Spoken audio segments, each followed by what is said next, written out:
আসসালামু আলাইকুম এভরিওয়ান, আমি Tasin. Welcome to my new video. আজকে কথা বলবো একটা গুরুত্বপূর্ণ কবুতরের ওষুধ নিয়ে। এটা কবুতরের শরীরে কেমন কাজ করে, কখন দিতে হয়, আর কিভাবে সঠিকভাবে ব্যবহার করতে হয়। তাহলে চলুন শুরু করা যাক। মেকটিন বিট মূলত একটি ওষুধ যা ইভারমেকটিন গ্রুপের। এটা সাধারণত ব্যবহার করা হয় কবুতরের বাহিরে এবং ভিতরের পরজীবী দূর করতে, যেমন বাহিরের সমস্যা উকুন, মাইট বা টিক, ভিতরের সমস্যা কিরমিরি। এই ওষুধ কবুতরের রক্ত প্রবাহে মিশে ভিতরে ও বাহিরে থাকা পরজীবী নার্ভে আঘাত করে, ফলে উকুন মারা যায় এবং কবুতরের গা পরিষ্কার হয়। অনেক সময় পালক উঠে যাওয়ার পেছনেও এই মেকটিন বেট সেটা নিয়ন্ত্রণে রাখে। সাধারণভাবে এটি ড্রপ আকারে গলায় বা ঘাড়ে দেওয়া হয়। অনেকে ১-২ ফোঁটা গায়ে ও গলায় দেয়।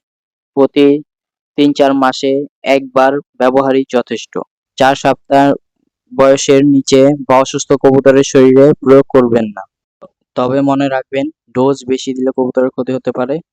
প্রয়োগের পর ১-২ দিন গোসল না দেওয়াই ভালো।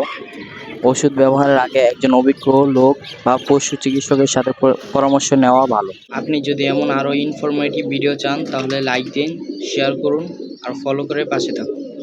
আল্লাহ হাফেজ।